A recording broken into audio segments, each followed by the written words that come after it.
Na palavra de Deus está escrito: de graça recebeste, de graça dai. Ajude-nos a compartilhar o Evangelho. Dê o seu like, inscreva-se no nosso canal e ative o sininho. Obrigado. Mas há um Deus nos céus que revela os segredos. Ele revelou o que vai acontecer no fim dos dias. Boa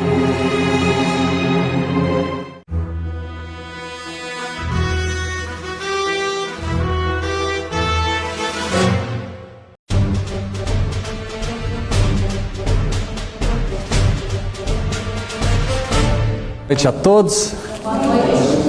É um prazer muito grande ver a todos aqui de novo em mais um acampamento. E é muito natural que nós, como amigos que somos, além de irmãos, e por conhecermos a todos, é muito natural que muitas vezes nós acabemos misturando as coisas, imaginando que, bom, quem está falando é o Rogério, quem está falando é o Joel, quem está falando é o irmão Hélio, quem está falando é o irmão Elcio, quem está falando... E nós não aproveitamos as lições que poderíamos receber. Na verdade, o mensageiro sempre vai ser um pobre pecador que não tem nada a dar para ninguém. Mas se cada um dos irmãos e irmãs que aqui estão puderem ver Cristo falando a cada um de vocês, e puderem ver cada um dos mensageiros que aqui estiverem apenas como a boca de Cristo, certamente todos sairão daqui fortalecidos. Amém. Particularmente, irmãos, eu quando vejo essas três pequenas palavras, Cristo, justiça nossa, de todo o coração, irmãos, eu acredito que quando nós entendermos o significado dessas três palavras, nós vamos ter uma nova experiência de vida, todos nós. Eu gostaria de, em primeiro lugar, me focar nessa frase. Essa frase me diz algo interessante. Ela me diz que a justiça não é algo. Ela me diz que a justiça é alguém. E isso faz toda a diferença do mundo. Enquanto eu imaginar que a justiça é algo, eu vou procurar desesperadamente encontrar este algo. Mas se eu entender que a justiça é alguém, vai mudar, inclusive, o sentido de como eu vou ver essa frase daqui para frente. Gostaria de contar uma pequena experiência bem rápida, que pode talvez ilustrar um pouco desse ABC. Um garoto estava contemplando a estátua de Abraham Lincoln, foi um dos presidentes norte-americanos, e ele observava aquele monumento. Não sei quantos aqui já viram aquela estátua em que Abraham Lincoln está sentado na cadeira de presidente. E ele começa a observar essa imagem e de repente um guarda encosta perto dele e começa a observar também. Daqui a pouco esse garoto coloca a mão no bolso, tira 27 centavos e ele diz assim: eu quero comprar essa imagem, eu quero comprar ela para mim.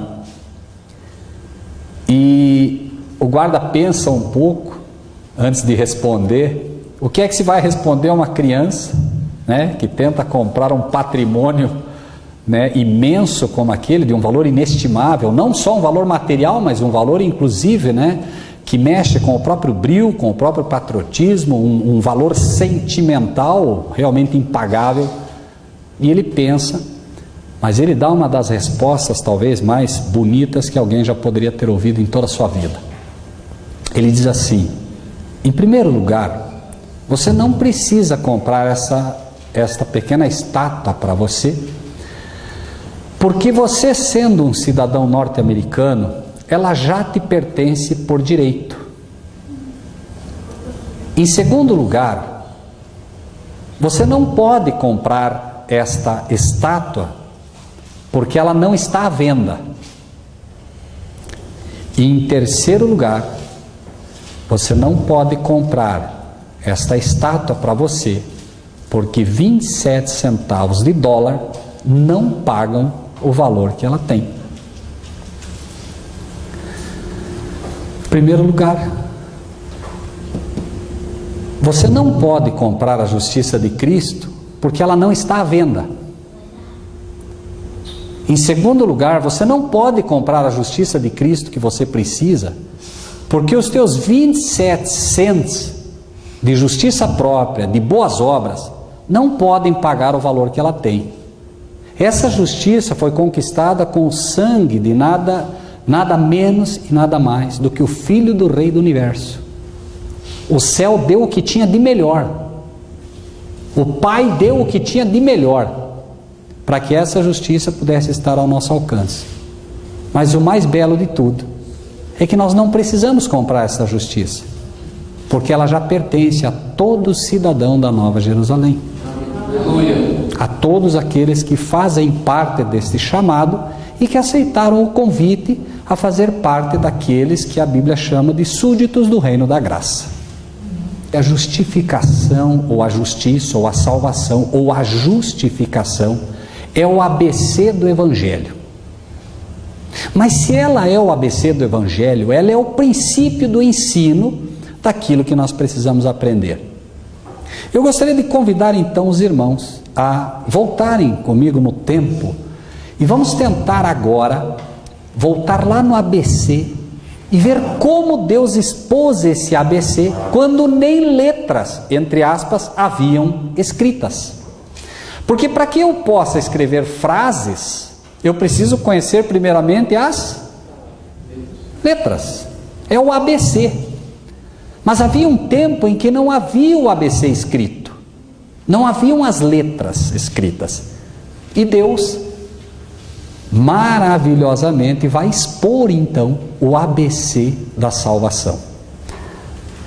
Livro de Êxodo, capítulo 26. Deus, junto com o Senhor Jesus Cristo, foi quem planejou todo o santuário. O santuário foi planejado por Deus e por Cristo com um objetivo: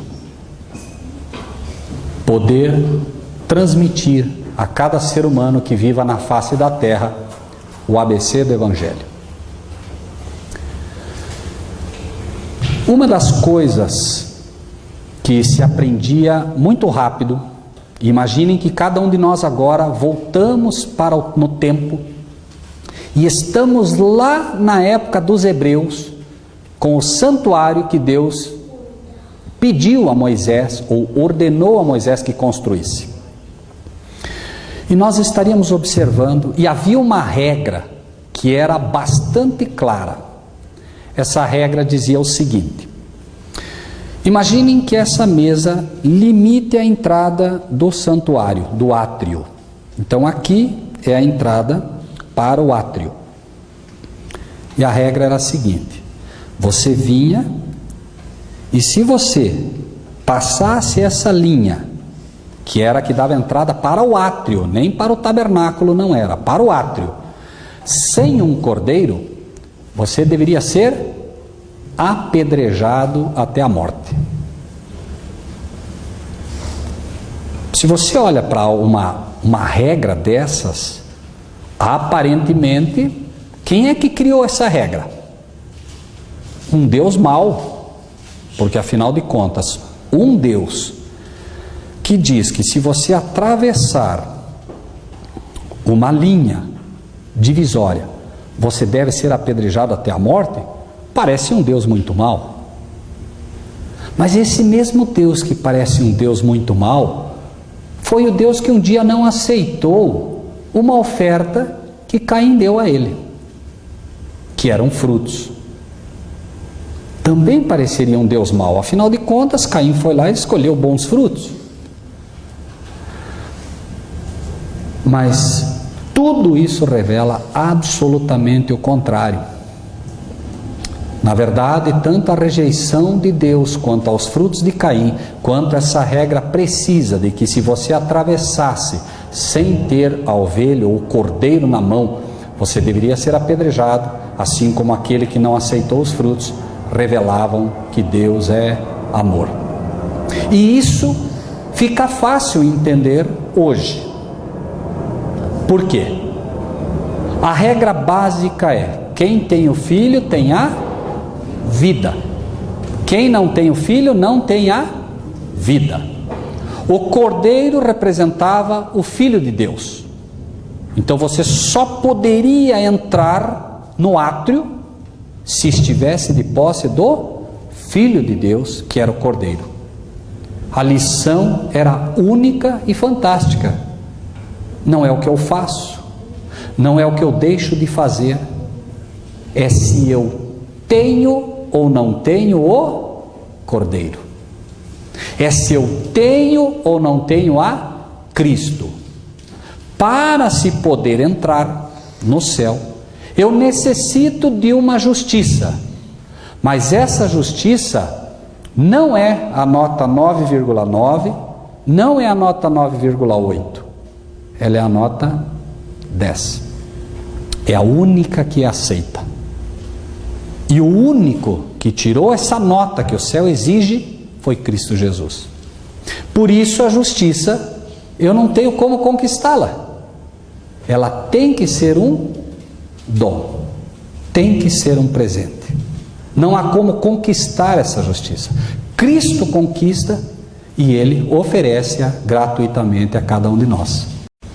Então, esse mesmo Deus que deu essa regra, chama Moisés, e no capítulo 26 que nós estamos, ele dá algumas ordens, e entre elas, 26 versículo 1, diz: o tabernáculo farás de 10 cortinas de linho fino torcido, pano azul, púrpura e carmesim, com querubins as farás de obra esmerada. Nós não vamos, obviamente, abrir toda a questão nem do tabernáculo, da arca, nada disso. Há muita coisa aqui. Mas eu gostaria que nós nos fixássemos nesta noite no porquê deste tipo de exigência de Deus. Lembrem-se, não havia a palavra escrita. Quando você olha para o céu de dia, o que é que você vê? Que cor você vê? Azul. E a terra, quando saiu das mãos do Criador, era toda coberta pelo quê?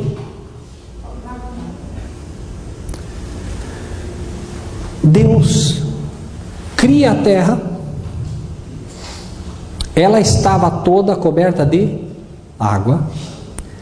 Deus agora faz separação e absolutamente nada foi feito de forma impensada. Da água, da palavra, vem a vida. A origem se inicia com o símbolo daquilo que dá absolutamente origem à vida, a palavra. Deus disse e tudo se fez. Depois, Deus prepara todo o terreno para o ser humano. O céu é azul. O azul transmite paz ao coração humano. E cobriu agora toda a região esquelética da terra de verde. E o verde transmite a cada um de nós, e é o que nós necessitamos. Esperança para crer que um dia vamos morar com Cristo nas mansões celestiais.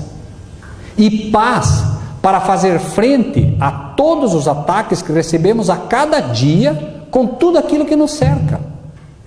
Se nós tivermos paz, e Cristo disse que Ele é a paz, e disse mais: eu vim para que vocês tenham vida e a tenham vida em abundância, e eu só posso ter vida em abundância se eu tiver no meu coração paz, porque o mundo vai rachar no meio, o planeta vai ter pragas violentíssimas, mas se a paz estiver dentro do meu coração, eu não vou ser abalado. Então Deus, nesta maravilhosa cromatologia, pensando em mim e em você, Ele coloca cores específicas para que nós pudéssemos entender e receber, mesmo sem poder ver, as bênçãos que as próprias cores transmitem. Você olha para o céu azul e vê anjos? Não. Quando o céu está claro, você vê estrelas? Não. Mas à noite elas aparecem. Por quê? Deus está querendo dizer a mim e a você que na hora das trevas, que na hora em que o mundo estiver envolto em pecado e trevas como nunca houveram sobre a face da terra, os anjos se revelarão a nós. As estrelas representam anjos. E quando nós menos imaginarmos, eles vão se revelar a nós. E nós saberemos que eles estão ao nosso lado. Tudo Deus fez para nós. E o que isso tem a ver com a justiça? O que isso tem a ver com a justificação? O que isso tem a ver com Cristo, justiça nossa? Em primeiro lugar, irmãos, a justiça pura e simplesmente não tem nenhum valor se eu não me apoderar dela. A justiça, para que ela tenha efeito na minha vida, ela tem que ser minha, ela tem que ser nossa. Pela fé eu preciso me apoderar dela, porque o que tinha que ser feito, foi feito no tocante à justificação. E vamos ver então como é que Deus ensinou essa questão. Deus pede que Moisés faça na porta da entrada para o santuário cor vermelha, vocês leem aí a cor carmesim, cor azul e cor púrpura. Êxodo 26:1. 3 cores básicas. Não importa que você olhe para o céu azul e não entenda que o azul está te comunicando paz. Não importa, a cromatologia trabalha no teu subconsciente, quer você perceba ou não. Assim como a cromatologia trabalha negativamente no teu coração, quer você perceba ou não. Deus te diz: filhos meus, vão para os campos. É um fato.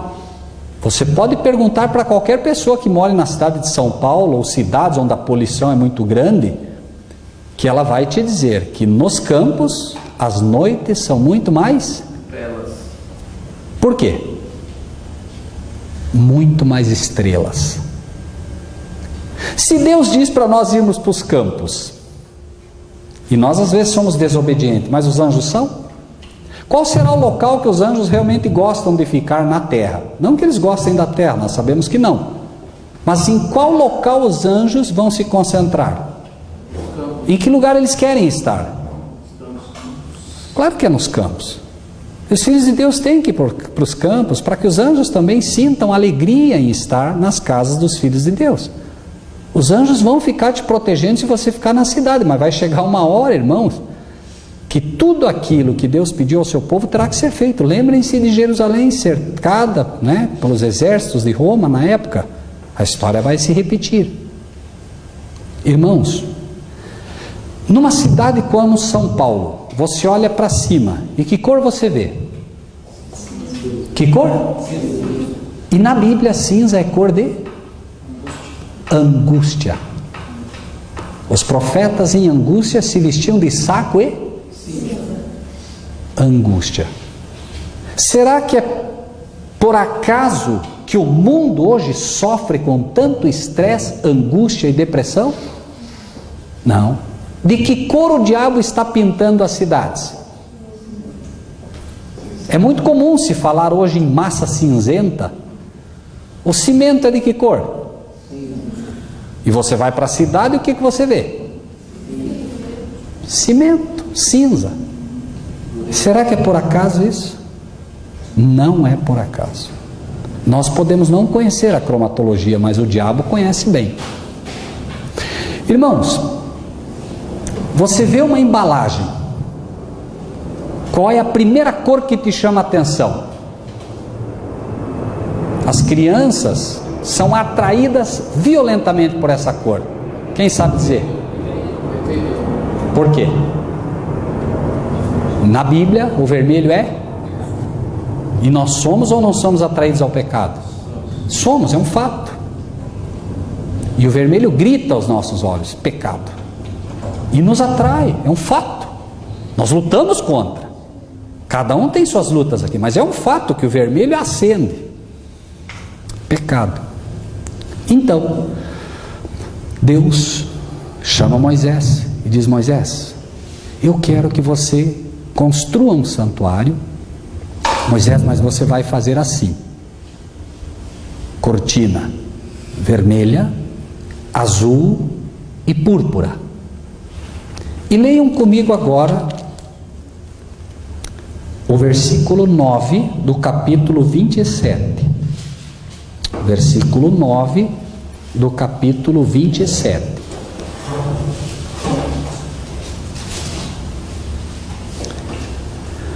Farás também o pátio do tabernáculo, ao lado do meio-dia para o sul. O pátio terá cortinas de linho fino torcido. O comprimento de cada lado será de 100 côvados. Linho fino, uma nova cor. Qual é a cor do linho? Branco. Muito bem. Então, a lição simples que Deus queria dar era o ABC do Evangelho. Lembrem-se, não haviam as palavras escritas, e nós agora estamos lá.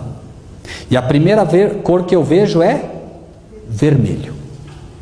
Eu vejo o vermelho, e o vermelho me diz, vamos para Isaías capítulo 1 versículo 18, apenas para tornar bíblico o que já acreditamos.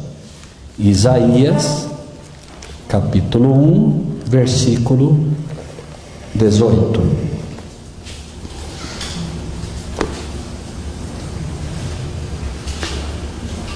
Leio aos irmãos: vinde então e argui-me, pergunte-me, questione-me, diz o Senhor, ainda que os vossos pecados sejam como a escarlate, vermelho, eles se tornarão brancos como a neve. Ainda que sejam, para ficar mais claro, vermelhos como o carmesim, se tornarão como a branca lã. Então, pecado. Então nós chegamos na entrada do santuário e olhamos o vermelho. E o vermelho diz o que para mim?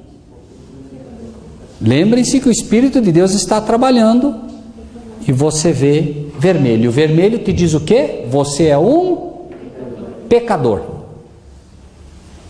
Ok. Até porque o Espírito Santo convence do... É a primeira que ele te convence. O Espírito Santo convence do pecado. Tá bem. Mas o apóstolo Paulo diz: eu não conheceria a cobiça se a lei não me dissesse. O Espírito de Deus, através da cor vermelha, te convence de que você é um pecador, mas não passa disso. Qual é a segunda cor que você vê? Você viu uma cor e ela te disse: você é um pecador. Agora você vê uma outra cor e essa cor te diz o quê? Qual é a cor que você vê? Azul. Vamos para o livro de Números. Livro de Números, para ver o que é que o azul quer me dizer.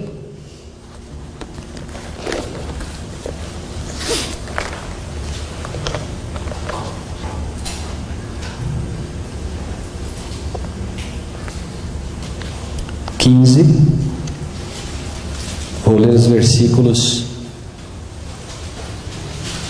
38 e 39.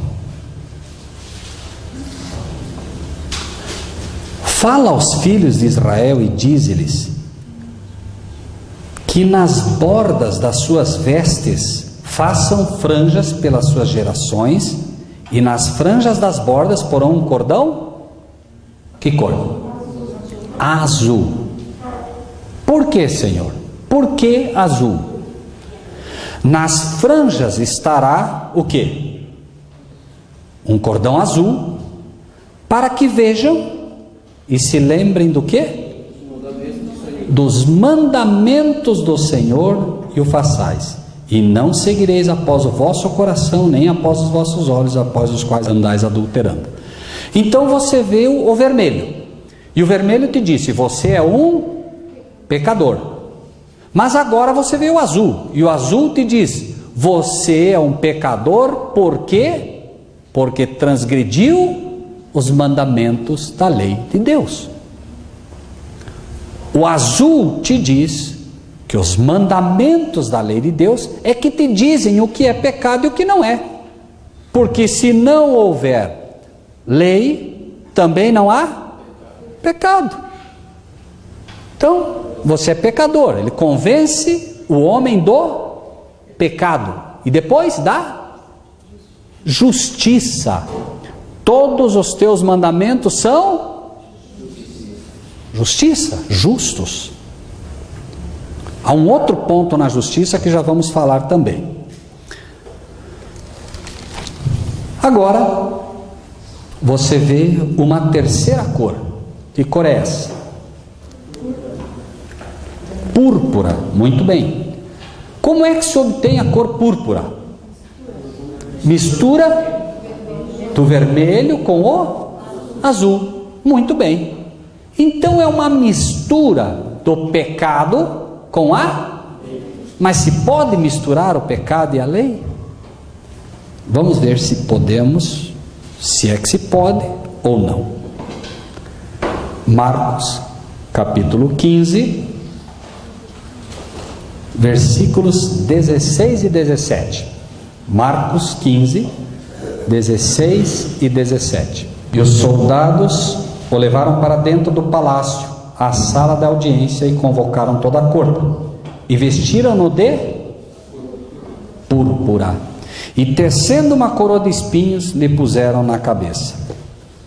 Depois que você via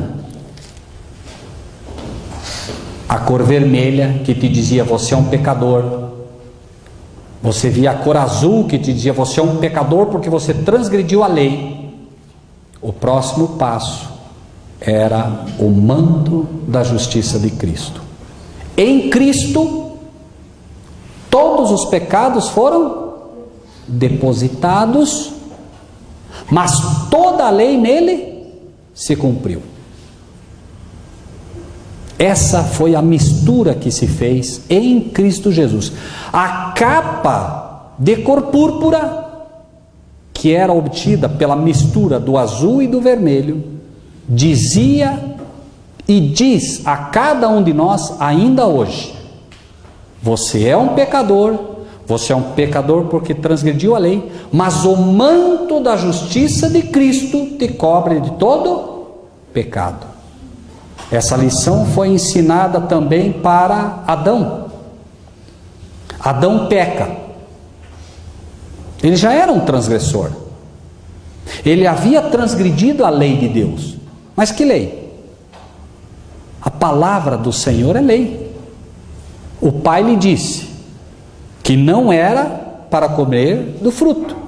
Era uma lei. E ele comeu. Ele já havia transgredido a lei. E agora um cordeiro é trazido. Esse cordeiro é morto. Tira-se a pele desse cordeiro, o manto da justiça de Cristo, e essa pele agora serve para cobrir Adão e Eva do seu pecado. Então, após entender a promessa, a justiça de Cristo te cobre o pecado, você agora, de posse do cordeiro, entrava com base numa promessa. Você precisava entender, em primeiro lugar, que era um pecador. Em segundo lugar, que é um pecador porque transgrediu a lei. Mas havia uma promessa: o manto da justiça de Cristo te cobre. Lembre-se que Cristo recebe o manto e imediatamente morre, porque era necessário que ele morresse, recebendo todos os nossos pecados e recebendo a punição que a lei prescrevia. A lei dizia: a alma que pecar certamente morrerá. Cristo não pecou, mas recebeu os pecados sobre si. iria pagar a pena que a lei requeria. Por isso o manto não era dele, o manto foi colocado sobre ele. A cruz não era dele. Imaginem que alguém dissesse assim: Micael, vai lá junto com o tio Joel e busca a cruz lá para Jesus. O Micael chegaria lá com o Joel e diria: escuta, nós viemos buscar uma cruz aqui. E o homem que fazia as cruzes foi lá buscar a cruz. Chegou lá e disse assim: bom, tem uma cruz aqui que diz, deve ser aquele ladrão lá que ficou na direita, essa aqui é daquele ladrão lá da esquerda, está o nome aqui, e aqui tem outra, mas está escrito aqui Barrabás. Não, mas como assim? Não, aqui não tem nenhuma cruz para Cristo. Tem uma cruz aqui para um tal de Barrabás, é a única que está sobrando, deve ser essa. E era. Aquela cruz era de quem? De Barrabás, um assassino, um malfeitor. Estava escrito Barrabás lá, mas hoje eu posso ler naquela cruz Rogério. Eu posso ler o nome de cada um dos irmãos que estão aqui. Por quê? Porque ele era o cordeiro morto desde a fundação do mundo. Então aquela cruz não era dele, assim como o manto não era dele. Então, finalmente, entendendo essa lição primária do que as cores me diziam, eu entro com o cordeiro. Entro, coloco as mãos sobre aquele cordeiro, confesso os meus pecados, por isso minhas mãos estavam sobre o cordeiro, significando que eu transferia os meus pecados todos para aquele cordeiro, como transferidos foram todos os meus pecados para Cristo. Nossa e minha justiça, nossa e sua justiça. E quando isso ocorre, era-me dado um cutelo, uma faca, e eu degolava o cordeiro. Poderia acontecer agora que a irmã Sandra, o sacerdote, colocasse a faca na mão da irmã Sandra, e a irmã Sandra dissesse: não, eu não vou matar o cordeiro, eu nunca matei um bichinho. O que é que o sacerdote diria a ela? Você já matou quando pecou. Você já matou. O fato de você derramar o sangue dele agora apenas é a tua confissão de que de fato ele foi morto pelos teus pecados. E como o pecado é um símbolo daquilo que você fez com a tua mão, por tua escolha, você deve completar o ato como um sinal de que de fato você reconhece que ele morreu por tua causa. O maravilhoso, irmãos, de Cristo ser a nossa justiça é exatamente aquilo que eu luto por não aceitar. Saber que o sacrifício de Cristo tem valor para mim quando eu compreendo que ele morreu no meu lugar e que eu sou o assassino dele. O perdão é para aqueles que reconhecem. Então, quando eu reconheço que ele morreu por minha causa, o perdão é meu. Porque o perdão é dado para aqueles que reconhecem. É como se disséssemos assim: doentes, todos estamos. Todos. O mundo todo está doente com o câncer do pecado. A diferença é que alguns aceitam que estão doentes e buscam o médico. E outros não aceitam. A diferença não é quem está e quem não está doente. A diferença é quem tem o médico e quem não tem. Só isso. Depois de degolado o cordeiro, o sangue era retirado numa vasilha e era levado para dentro do santuário, significando naquele momento que os teus pecados agora... Lembre-se, você depositou teus pecados sobre o cordeiro, eles foram simbolicamente para o sangue, do sangue foram levados para dentro do santuário. Esse é o significado.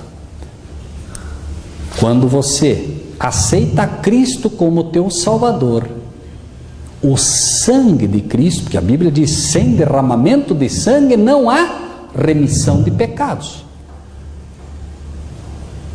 Cristo morreu na cruz do Calvário e levou o meu e o seu pecado para dentro do verdadeiro santuário. E eles estão lá. E é assim que eu transfiro os meus pecados para lá, através de Cristo. Tão certo como no passado ia através do sangue, também hoje pela fé é através do sangue de Cristo que esses pecados chegam até lá e chegaram até lá. Eis o Cordeiro de Deus que tira o pecado do mundo. Mas tirar o pecado do mundo não é destruir o pecado do mundo. Ele tira o pecado do mundo de todos aqueles que depositam sobre ele os seus pecados. E essa é uma outra lição fantástica. A irmã Silvia vai a uma loja e ela quer comprar uma roupa. Ela olha uma blusa, gostou da blusa e diz assim: escuta, quanto custa essa blusa? R$100. E a Silvia compra, certo? Essa blusa tem 15 botões. Comprou, e eles dizem: amanhã nós entregamos na sua casa. Tá bem. A irmã Silvia comprou a blusa que ela viu, e ela quer o quê? Receber a blusa. Passados 3 dias, não entregaram a blusa para ela. O que a irmã Silvia faz? O que ela faz? Reclama, ela quer a blusa, ela pagou. 3 dias depois, quem sabe de muita reclamação, eles levam a blusa até a irmã Silvia. Mas vai com 14 botões. E o que a irmã Silvia diz? Tinham 15. O que ela diz? Eu quero com 15. Irmãos, Cristo olhou para a irmã Silvia, olhou para o irmão Joel, olhou para o irmão Rogério, olhou para o irmão Farina, olhou para o irmão Ayrton, para o irmão Hélio, para o Rogério, olhou para a Cléo. Irmãos, Deus olhou para cada um de nós. Jesus olhou para cada um de nós. E quando ele olhou para o Hélio, apenas hipoteticamente, ele olhou para o Hélio e disse: bom, esse é o Hélio. 18.826.384 pecados. Bom, essa é a irmã Sandra, né? Não vou dizer nem mais nem menos, tá bem? Bilhões de pecados. E olhou para o irmão Ayrton, olhou para cada um de nós. Aí, o que ele fez? Examinou, viu todos os pecados e disse: eu compro. Mas aí, por alguma razão, não entregam para ele o que ele comprou. Eu preciso me entregar a ele. Depois de muita luta, de muita briga, eu me entrego. Mas aí eu vou. Ele comprou 18.384.500 pecados. Irmãos, se eu deixar de entregar um pecado para ele, ele vai reclamar ou não vai? Vai. Mas irmãos, isso pode parecer negativo, mas é extremamente positivo. Saber que Deus olhou, saber que Cristo olhou, viu todos os pecados e disse: eu compro. E aí, quando você fica lutando, desesperado, e se desespere, e lute, não, porque Deus não vai me perdoar esse pecado, e por isso, Jesus está dizendo: mas filho, dá-me o que me pertence. Filho, os pecados são meus, filho. Eu comprei, eu quero. São meus, não são mais teus. Entender isso parece absurdo. Que Cristo olhou, como cada mulher escolhe uma blusa, uma calça, uma saia, e diz: é meu. E vai reclamar se faltar alguma coisa. Jesus tem o direito de reclamar se nós não entregamos tudo a Ele. Irmãos, entregar é entregar. É verdade que eu posso pela santificação vencer, mas primeiro eu tenho que entregar. Ele diz: filho, dá-me o que me pertence. E como é que eu faço isso? Pai, eu sou isso que o Senhor está vendo, eu sou isso que o Senhor viu. Pai, eu entrego todos os meus pecados para que teu filho carregue por mim, porque eu não aguento. O que Jesus diz a respeito disso? Que nós temos realmente que entregar. Por quê?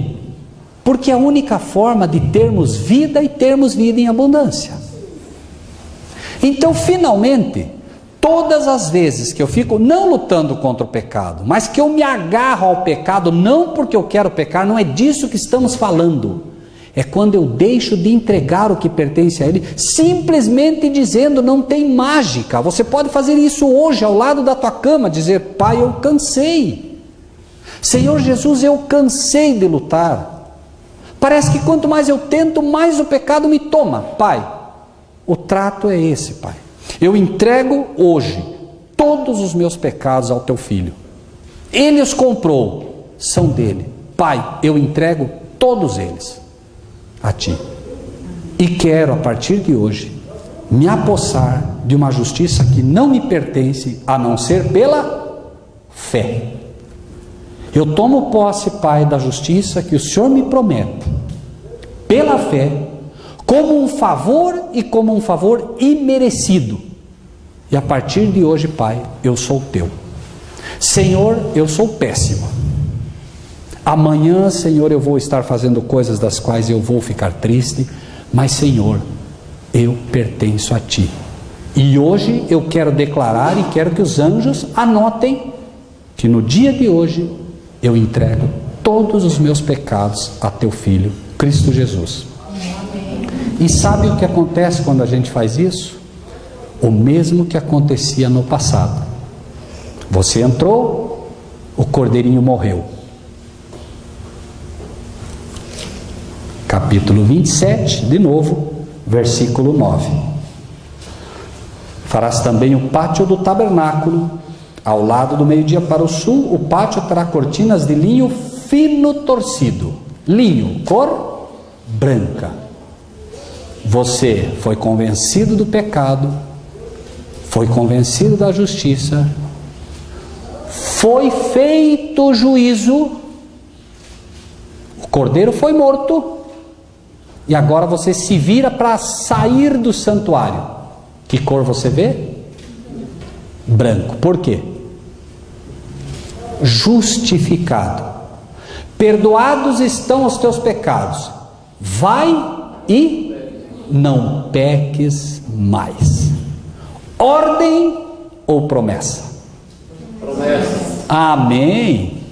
Essa é a diferença, irmãos. Nós tomamos como uma ordem, mas ela é uma promessa. Vá e não peques mais. Ainda que eu diga, não, mas ele não diz não pecarás mais. Não. O não peques mais está no tempo presente de Cristo Jesus, quando o Cordeiro já morreu. Essa justificação e essa promessa é feita daquele mesmo que sabe que não adianta você prometer. Aquele que te diz, vai e não peques mais, foi aquele mesmo que quando viu Pedro prometendo, Senhor, todos vão te negar, mas eu não te negarei. E ele disse para Pedro o quê? Antes que o galo cante, tu me negarás 3 vezes. E aí eu pergunto, Cristo daria para você uma ordem que você sabe que não vai cumprir? Não. Por isso ele faz uma promessa a você, quando ele diz, vá e não peques mais. Pela fé eu me agarro a essa promessa, da mesma forma que pela fé eu me agarro à justiça que ele me oferece. Me agarro a Cristo e com ele eu recebo a justiça. E finalmente, irmãos, nunca esqueçam de uma coisa. O que é que você pode fazer para receber o perdão de Deus? Qual é a obra que você tem que fazer para receber o perdão de Deus? Qual é? Qual é? Se arrepender? Quero ler de novo então para vocês. ninguém deve esperar até que tenha produzido um arrependimento conveniente antes que possa apegar-se à justiça de Cristo. Bom, então, espera aí.